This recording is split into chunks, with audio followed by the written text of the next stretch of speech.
ஏன் 2020 பண்ணதை இப்ப ஃபாலோ பண்ணுன்னு சொல்றீங்க? இன்னொரு விஷயம் சொல்றாங்க. என்ன சொல்றாங்கன்னா, ஹைகோர்ட்ல கேஸ் இருக்காமா, நாங்க போட்ட கேஸ், தொழில் தீர்ப்பாயத்துல கேஸ் இருக்காமா, அந்த முடிவுக்கு உட்பட்டு தக்க நடவடிக்கைகள் மேற்கொள்ளப்படும் என தெரிவிக்கப்படுகிறது. கோர்ட்ல கேஸ் இருக்குன்னு உங்களுக்கு தெரியுது. கோர்ட்ல கேஸ் இருந்தா என்ன பண்ணிருக்கணும்? நீ போய் கோர்ட்ல பர்மிஷன் வாங்கிருக்கணும். தொழில் தகராறு சட்டம் பிரிவு 31(1)(a) கீழே முன் அனுமதி பெற்றிருக்கணும். உங்களுடைய முதல்வர், தமிழ்நாடு அரசாங்கத்துடைய முதல்வர், அவர் என்ன சொன்னார் தெரியுமா? எடப்பாடி அரசாங்கத்துக்கு கோர்ட்டு தீர்ப்புக்கெல்லாம் காத்திருக்காதீங்க. எப்படி? கோர்ட்டு தீர்ப்புக்கு காத்திருக்காதீங்க. 80% ஆதி திராவிட மக்கள், நீங்க உடனே பணியந்திரப்படுத்துங்க. ஆனா இப்போ கோர்ட்டு தீர்ப்புக்கு உட்பட்டு நாங்கள் நடப்பதற்கு தயாராக இருக்கோம். சட்டத்தை முதல்ல மதிக்கலையே, நீங்க தான் கோர்ட்டை மதிக்கலையே, அந்த கோர்ட்ல போய் பர்மிஷன் வாங்கலையே. இப்ப மட்டும் என்ன நீங்க கோர்ட்டுக்கு உட்பட்டு நடப்போம்?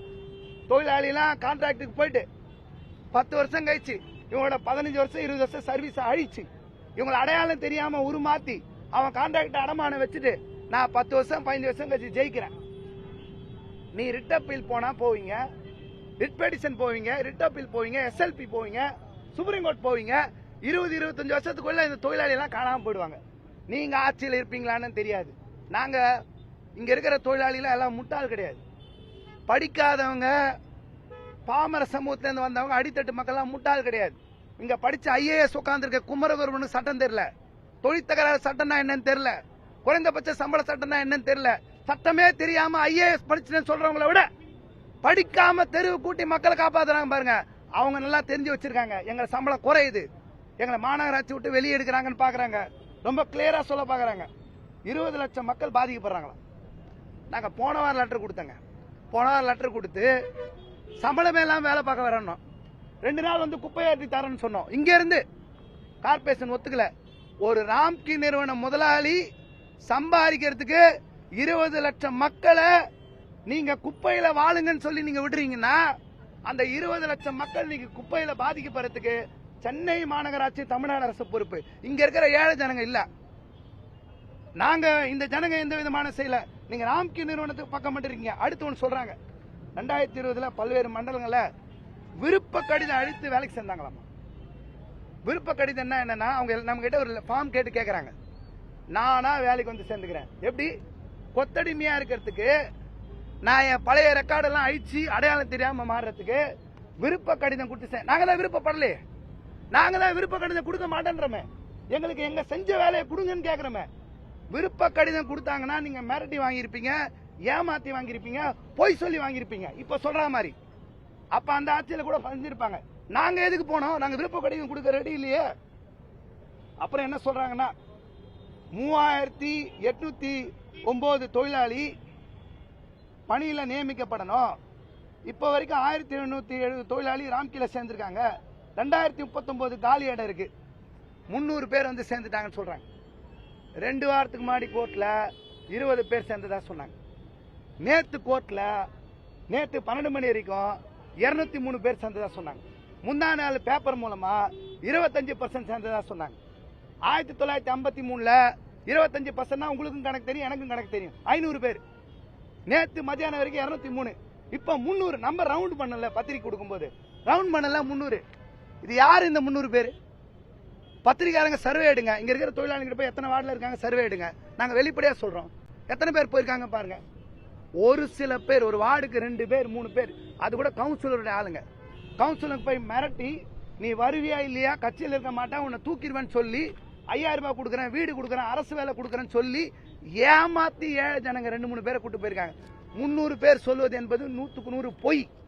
பொய்யான தகவல்களை சென்னை மாநகராட்சி சொல்லியிருக்காங்க. அடுத்து இவங்க சொல்றதுல முக்கியமான விஷயம், நிறைய பெனிஃபிட் இருக்காமா. PF இருக்கு, ESI இருக்கு, போனஸ் இருக்கு, பண்டிகை கால சிறப்பு இருக்கு, திருமண உதவித்தொகை. இவங்க எல்லாரும் ஏற்கனவே வாரியத்தில் இது எல்லாமே இருக்கு.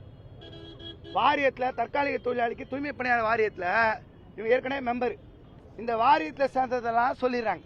அது இல்லாம கேஷுவல் லீவ் இருக்கு, மற்றதற்கு எக்ஸ்ட்ரா தான் சொல்றாங்க. என்னன்னா, இலவச சீருடை, உபகரணங்கள், காலணிகள், மழைக்கால கிட்டத்தட்ட 10 வருஷம் 15 வருஷம் 20 வருஷம் வேலை பார்த்திருக்காங்களே. நீ பிரைவேட்ல போனா எக்ஸ்ட்ரா சலுகை இருக்குன்னு சொல்றிய. இந்த மாநகராட்சிக்கும் ஆணையருக்கும் வெக்கமா இல்ல? உங்களுக்கு கொஞ்சம் கூட கூச்சம் இல்ல? இத்தனை வருஷம் இந்த பெனிஃபிட் எதுவுமே கொடுக்கலன்னு சொல்றீங்களே, ஒத்துக்கிறீங்களே? நான் பிரைவேட்ல போனா ஆகா ஓஹோ இருக்கும்னு சொல்லியும் நீங்க வந்து இங்க இருந்தா எதுவும் எல்லாமே இல்ல கார்பரேஷன் நீங்க அங்க போயிட்டீங்கன்னா நல்லா இருக்கும்னு சொல்றீங்களா? அப்ப கார்பரேஷன் இல்லன்னு சொல்றது உங்களுக்கு வெக்கமா இல்ல? ஒரே ஒரு மகப்பேறு வீடு பார்க்க கொடுத்திருப்பீங்களா? 5-6ஆம் இடத்துல போய் பாருங்க, கழிப்பறை வசதி கிடையாது, ரெஸ்ட் ரூம் கிடையாது பெண்களுக்கு. நீங்க போய் பாருங்க. ஏன்னா இவெல்லாம் அருந்ததின் ஆதிதிராவிட ஜனம் தானே, இவனுக்கு கழிப்பறை இருந்தா என்ன ரோட்ல போய்கிட்டு நினைக்கிறாங்க. இவங்க சுகாதார திட்டம் உள்ள வர வச்சிருக்காங்க வெக்கமே இல்லாம. இவங்க இந்த சலுகை எல்லாம் பெனிஃபிட் இருக்காமா? நாங்க என்ன கேட்கிறோம், உனக்கு சம்பளம் என்ன தெரியுமா? உனக்கு மினிமம் வேஜஸ் ஆக்ட்னா என்ன தெரியுமா? உங்களுக்கு இண்டஸ்ட்ரியல் டிஸ்பியூட் ஆக்ட்னா என்ன தெரியுமா? நாங்க சட்டத்தை வச்சு தான் போராடுறோம். இது வரைக்கும் 12 நீதிபதி சந்திச்சிருக்கோம்.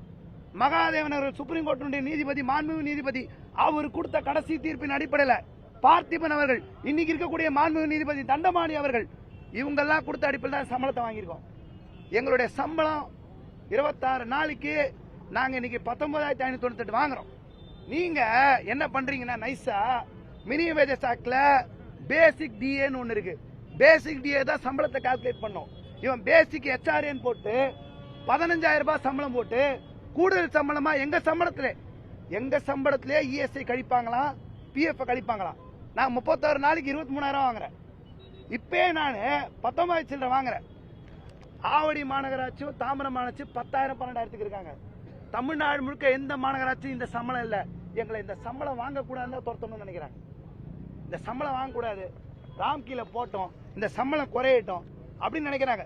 சம்பள குறைப்பு இது சலுகை கிடையாது, ஏமாத்து.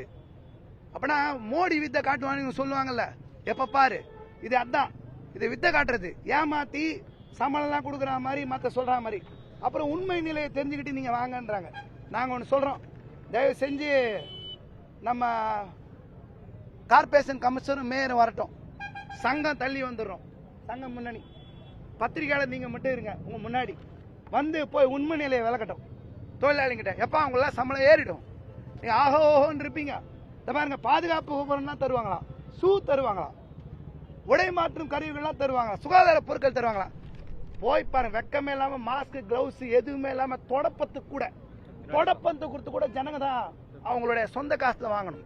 அண்ணன் கூட வாங்கினா ஜனங்க சொந்த காசுல வாங்கணும். எதுவுமே தராதவங்க இப்ப அவங்க கிட்ட போனா எல்லாம் தந்துருவாங்க. கேள்வி கேட்கிற நாதி இல்லைன்னு நினைச்சுக்கிட்டு இந்த அடிப்படையில் இருக்காங்க.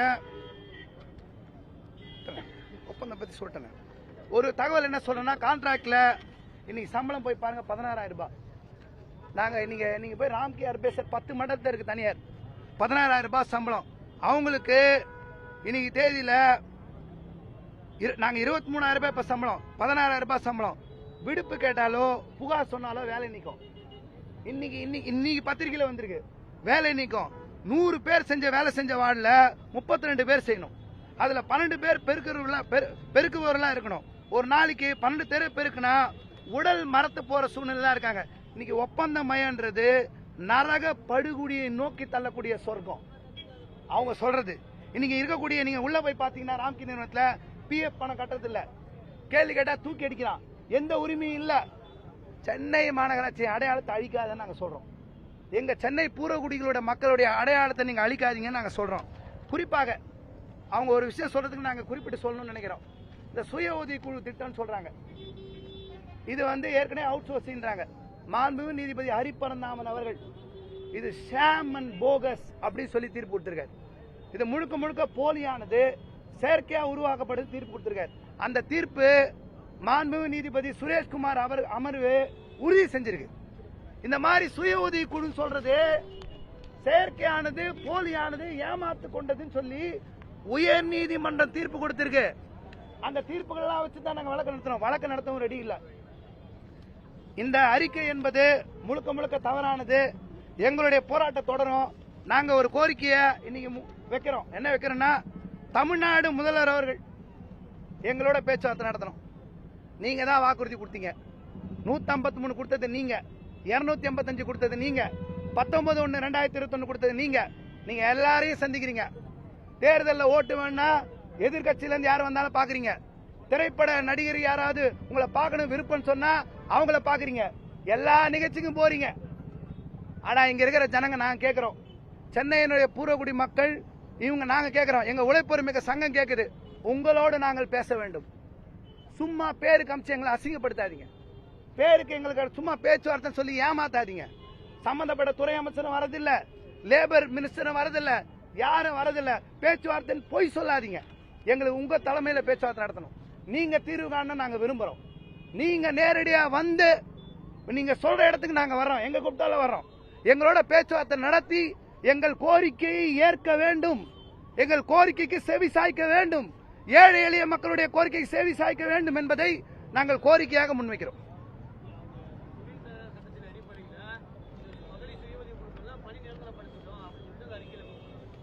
அப்படி எங்க இல்லையா சார்? பணி இயந்திரப்படுத்திட்டு எங்க இல்லையா? பாருங்க தான் இருக்குது சார். இப்ப ஆதரவு பெருகிச்சு சார். பல தலைவர்கள், பல பேர், பல கட்சியினர், தொழிற்சங்கத்தினர், ஊடகத்தினர், சமூக வலைதள இளைய தலைமுறை கூட்டம், மாணவர்கள், தொழிற்சங்கத்தினர் மனசாட்சியோட கொரோனா காலத்தில் யார் காப்பாத்தினாங்களோ அவங்க கூட நிக்கணும்னு முடிவு பண்ணிருக்காங்க சார். நிறைய பேரு கட்சி வேறுபாடு பார்க்காம, சங்க வேறுபாடு பார்க்காம, வேற எதையும் சாதி மற்ற அடையாளங்கள்லாம் பார்க்காம தொழிலாளி ஜெயிக்கணும்னு நினைக்கிறாங்க சார். இதனாலதான் வேண்டும் என்று திரும்பவும் ஏதோ வேலை கொடுக்க ரெடி. அவங்க என்ன சொல்றாங்கன்னா, நாங்க வேலை மறுப்ப வேலை நிக்கமோ செய்யல. நாங்க என்ன கேட்கிறோம், ஏற்கனவே கார்பரேஷன் சம்பளம் வாங்கியிருந்தோம். நீ இப்போ அவுட் சோர்ஸ்ல ராம்கிட்ட போய் சம்பளம் வாங்கன்னு சொன்னா, நான் 15 வருஷம் செஞ்சிருக்கேன். நான் புதுசா ஃபார்ம் எழுதி கொடுத்து டேட் ஆஃப் ஜாயினிங்கோட போறேன். நான் எனக்கு நீ வேலை மறுத்துட்டேன்னு அர்த்தமா, வேலை மறுப்பு செஞ்சுட்டேன்னு அர்த்தமா, வேலை கொடுக்குறேன்னு அர்த்தமா? நாங்க வேலை நிறுத்த போராட்டத்தில் இருக்குமா? வேலை நிறுத்த போராட்டத்தில் யாருக்கு இருக்க வேண்டிய அவசியம் இருக்கு? நாங்க இப்ப சொல்றோம், உங்க முன்னாடி சொல்றோம். நாளைக்கே 31/7/2023 வேலை கொடுக்குறேன்னு சொல்லுங்க. நாங்க நாளைக்கே போயிடுறோம். ஏன் நீங்க மத்தியானம் சொல்லுங்க. நீங்க மத்தியானமே போயிடும். நாங்க ஸ்ட்ரைக்ல இல்ல, அவங்க வேலையை மறுத்திருக்காங்க. தாராளமயமாக்கல் வந்த பின்னாடி நாடு தேசிய அளவில் தாராளமயமாக்கல் தனியார் மயம்லாம் வந்த பின்னாடி இந்த மாதிரி ஒரு கோரிக்கை சாத்தியமா? முதல்ல சரின்ற பக்கம் நின்னா போதும். எல்லாம் கெட்டு போச்சு, ஆனால் எல்லாம் கெட்டு போட்டோம். நாடு முழுக்க ஊழல் இருக்கு. திருடுறவங்க எல்லாம் பதவியில வர்றாங்க. இவங்க எல்லாம் திருடுறவங்க எல்லாம் பதவி வர, ஆனால் திருடுறவங்களே பதவியில வரட்டும். ஜனங்கள் எல்லாரும் ஏமாத்தட்டும். கொத்தடிமையா இருக்கட்டும். குறைந்தபட்ச சம்பளம் இருக்கக்கூடாது, பணியந்திரம் இருக்கக்கூடாது, தாராளமயம் வந்துச்சு. இந்த வாதங்கள்லாம் தப்பு. நாங்க என்ன சொல்றோம்னா, எல்லாத்தையும் சட்டத்தை, நீங்க சட்டம் சொன்னா சட்டத்தை பின்பற்றுங்க. நாங்க ஒண்ணு சொல்றோம், அரசியலமைப்பு சட்டத்துக்கு உட்படுத்தி தொழிலாளர் சட்டங்களை உட்படுத்தி எங்க கோரிக்கை வச்சிருக்கோம். ஒரு கோரிக்கை கூட நியாய தர்மன்ற அடிப்படையெல்லாம் தாண்டி நீதி சட்டன்ற அடிப்படையில் கோரிக்கை வச்சு நாங்க போராடிட்டு இருக்கோம். நாங்க வெறுமனே நியாய தர்மத்தை அடிப்படையில் மட்டும் வச்சு போராடல. வர்க்க உணர்வு, சாதி ரீதியா ஒதுக்கப்படுறாங்க, இந்த உணர்வை வச்சுட்டு போராடல. நாங்க தொழிலாளர் சட்டங்களை முன்னிறுத்தியே எங்க போராட்டம் நடக்குது. எல்லாம் குட்டி சவரா இருக்கு, தப்பா போயிட்டு இருக்கு, நீ தப்பா போன்னு சொல்றது நாங்க ஏத்துக்கிறதுக்கு ரெடியா இல்ல. மாத சம்பளம் ஊதியம் எவ்வளவு இருக்கும்? ராம்கி நிறுவனத்துக்கிட்ட போறப்ப அதோட தொகை அதிகரிக்குதா? எவ்வளவு ரூபாய் அது அதிகரிக்கும்? மாநகராட்சி இப்ப அதிகமா அவங்களுக்கு கொடுக்க போதா தனியார் நிறுவனத்துக்கு? இல்ல இவங்களுக்கு கொடுக்குற அந்த தொகையை தான் ராம்கிக்கு கொடுக்க போகுது? அது வெளியில வரல, நிச்சயமா அது வெளியில வரல. இப்ப 270 கோடியில விளக்கமே இல்ல. என்ன லாபம் ஆக போகுதுன்றத பத்தி எல்லாம் சொல்ல, எல்லாம் மறைமுகமா இருக்கு. எதுவுமே திரைமறைவில் இருக்கு, நேரடியா வெளிப்படையா இல்ல. நிச்சயமாக எங்க சம்பளத்தை, நீ கொடுக்கிற சம்பளத்தை கழிச்சு தான் கொடுக்க முடியும். லாபம் சம்பாதிக்காம ராம்கி இறங்க மாட்டாங்க சார். ராம்கி ஒன்னும் சமூக சேவை கிடையாது. அவருடைய ஒய்எஸ்ஆர் கட்சியில எம்பியா 2வது ராஜ்யசபா பெரிய பணக்கார எம்பி அவரு தான், இந்த ரெட்டி. அவர் ஒய்எஸ்ஆர் ஜெகன்மோகன் ரெட்டி கட்சியினுடைய அவர் மிகப்பெரிய பணக்காரரு. பீகார், ஜார்க்கண்ட், மகாராஷ்டிரா, டெல்லி பல நிறுவனங்கள்ல மருத்துவ கழிவு அகற்றுதல் சொல்ற பேர்லயும், தூய்மை பணி பேர்லயும் எல்லா அரசையும், மாநில அரசையும் தன்னுடைய ஏஜென்டா வச்சிருக்கிறவரு. அவருக்காக தான் கஷ்டப்பட்டு போராடிட்டு இருக்காங்க. இவங்க சென்னை மாநகராட்சி கமிஷனரும் அமைச்சர்களும் போராடுவது ராம்கியை காப்பாற்றுவதற்காக, ராம்கிக்கு கொடுத்த வாக்குறுதியை காப்பாற்றுவதற்காக, ராம்கி கிட்ட என்ன பெற்றார்களோ அதை காப்பாற்றுவதற்காக. நாங்க நீங்க கொடுத்த தேர்தல் வாக்குறுதியை காப்பாற்றுவதற்காக போராடிட்டு இருக்கோம்.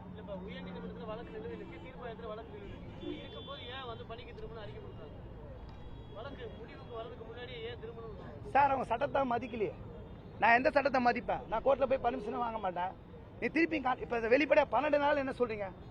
அவங்க என்ன சொல்ல பாக்குறாங்கன்னா, 100 தடவை ஒரு பொய்யை சொன்னா திரும்பி அது உண்மையாயிடும் சொல்ல பாக்குறாங்க. உண்மை எது பொய் எதுன்னு புரிஞ்சுக்கிற அளவுக்கு தொழிலாளிகள் எல்லாமே புத்திசாலிங்க தான். எங்க மக்கள் முட்டாள்கள் கிடையாது. எல்லாருமே தெரிஞ்சு வச்சிருக்காங்க. நீ எத்தனை தடவை காமிச்சாலும், எத்தனை பேப்பர் காமிச்சாலும் எங்களை வந்து படுகுழியில தள்ளுற, சொர்க்கம்ன்ற பேர்ல நரக குழியில தள்ளுறன்றது எல்லாரும் புரிஞ்சு வச்சிருக்காங்க. சட்டத்தை மதிக்க மாட்டேன்னு உட்காந்துருக்காங்க சார். இப்ப கார்பரேஷன் கமிஷனர் தூக்கி நேரத்துக்கு ஜெயில போட்டுருக்கணும். லேபர் டிபார்ட்மெண்ட் தூங்கக்கூடாது. நடவடிக்கை எடுத்து ஒரு 6 மாசம் ஜெயிலும் போட்டுருக்கணும். யார் சார் சட்டத்தை கேட்பா? எல்லாருமே சட்டம்னா என்ன, நீதினா என்ன, நியாயம்னா என்ன, ரோட்ல உட்காந்து 6 நாள் 5 நாள் பிறகு தான் சார் எல்லாருமே வந்தாங்க. சரி, வந்ததை நாங்க மகிழ்ச்சியா நினைக்கிறோம். நாங்க யாரையும் குறை சொல்ல விரும்பல. எங்களுக்கு எல்லாருடைய ஆதரவு வேணும். இந்த போராட்டம் ஜெயிக்கணும், உழைக்கும் மக்களுடைய போராட்டம் ஜெயிக்கணும் நாங்க நினைக்கிறோம்.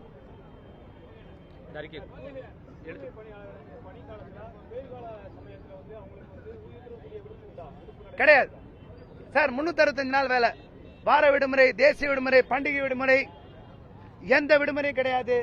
மகப்பேறு விடுப்பு கிடையாது. சட்டப்படியான எந்த பயன்களும் கிடையாது சார். 7 முறை சார், 7 முறை நினைச்சாங்க. அந்த கணக்கு கூட சரியா சொல்ல தெரியல சார். பேச்சுவார்த்தையினுடைய கணக்கு கூட சொல்ல தெரியாம தான் அறிக்கை வெளியிட்டிருக்காங்க. நிர்வாகத்துறை அமைச்சர் எத்தனை முறை உங்ககிட்ட பேச்சுவார்த்தை நடத்தினா? அவரை கேட்கும் போது நான் எல்லாமே இங்கதான் இருந்தேன் அப்படின்னு சொல்றாரு. ஒரே தடவை முதல் நாள் மட்டும் பேச்சுவார்த்தையில் அமைச்சர், உள்ளாட்சித்துறை அமைச்சர் இருந்தாரு. பாக்கி எந்த நாள் அவர் இல்ல. ஏன் அவர் வர மறுக்கிறார்? ஏன் சேகர் பாபா அழைச்சிட்டு வராங்க? என்ன பிரச்சனை சார்? அவங்க எங்களை பொறுத்தாவே நினைக்கல சார். உள்ளாட்சித்துறை அமைச்சருக்கு இதை விட ஆயிரக்கணக்கான முக்கியமான ராம்கி கான்ட்ராக்ட் கூப்பிட்டு தான் ஒரு வேலை பார்த்திருப்பாரு. இந்த ஜனங்கள்லாம் பார்க்கறதுக்கு அவர் விரும்பல. அவர் இந்த சமூகத்தை சேர்ந்தவரும் இல்ல. அவரை பொறுத்த வரைக்கும் என்ன எந்த குப்பையாளுறவங்க தானே, குப்பையாளுறவங்க, குப்பையை கையாளுறவங்க. நான் எதுக்கு இவங்களாம் பார்க்கணுன்ற எண்ணத்தோட செயல்படுறான்றதை அது வெளிக்காட்டுது நாங்க நினைக்கிறோம்.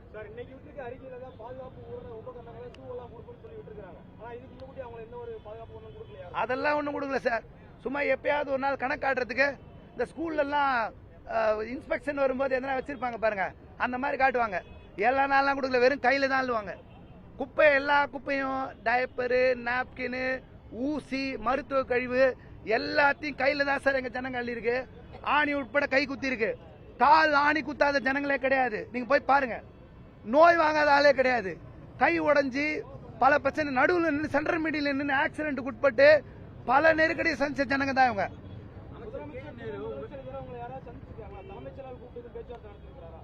யாரும் பேசல.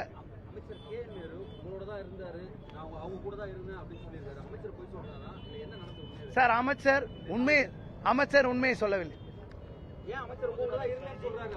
அடுத்த திருத்தமா இன்று நான் அங்கதான் இருந்தேன், ரிப்பன் மாளிகையில தான் இருந்தேன், அவங்க கூட பேசினேன், பேச்சுவார்த்தை நடத்தினேன், அடுத்த திருத்தமா செய்தி சார். நீங்க உள்ள சிசிடிவி கேமரா இருக்கு. நான் உங்களுக்கு தயவு செஞ்சு நான் சொல்றேன், சிசிடிவி கேமரா இங்க தான் இருக்குது. யார் வர்றாங்க போறாங்க ரெக்கார்டு இருக்குது. நான் இப்போ ஒன்னு சொல்றேன், வெளிப்படையா சொல்றேன். 2 நாள் வந்தாருன்னு ஒரு ரெக்கார்டு எடுத்து கொடுங்க, நான் கூடாரத்தை கழிச்சிடும்.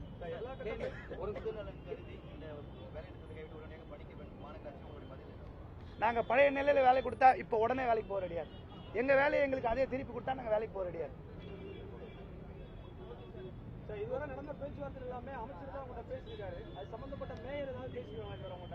அவர் ஒரே ஒருத்தர் தான் பேசுவார், வேற யாரும் பேசக்கூடாது, பேச மாட்டாங்க. ஒரே சிங்கிள் மேன், அவர் மட்டும்தான் பேசுவார். வேற யாரும் பேச மாட்டாங்க, எல்லாம் கை கட்டி அமைதியா இருப்பாங்க. வேற வழி இல்ல, மன்னிக்கணும். ஒரு 2-3 நிமிஷத்துல பேட்டி கொடுக்கறதுக்கு உண்டான வாய்ப்பு இது இல்ல. பெரிய அறிக்கைன்றதுனால பதில் கொடுத்தோம். உங்க நேரத்தை நிறைய நேரம் எடுத்துக்கிட்டோம். அதுக்கு வருத்தத்தை தெரிவிச்சுக்கிறோம்.